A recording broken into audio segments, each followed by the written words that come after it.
আজ আমাদের আগরতলা জিআরপিএস এর সাব ইন্সপেক্টর পঙ্কজ কুমার দাস,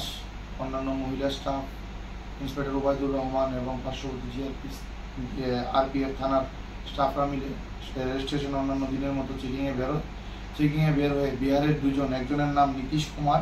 তার সঙ্গে একজন মহিলা যার নাম চন্দা কুমারী, দুজনকে সাসপেক্টিভলি মুভিং করতে দেখে ওদেরকে আটক করে এবং আটক করার পর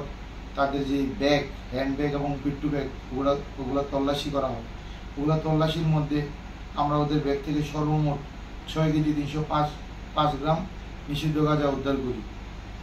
এই গাঁজাগুলির বর্তমানে কালোবাজারি মূল্য প্রায় 1 লক্ষ টাকা। তারা এই গাঁজাগুলি নিয়ে বিহার উদ্দেশ্যে রওনা দেওয়ার একটি দিকে ছিল, কিন্তু আমরা ওদেরকে আটক করি এবং তাদের বিরুদ্ধে একটি এনডিপিএস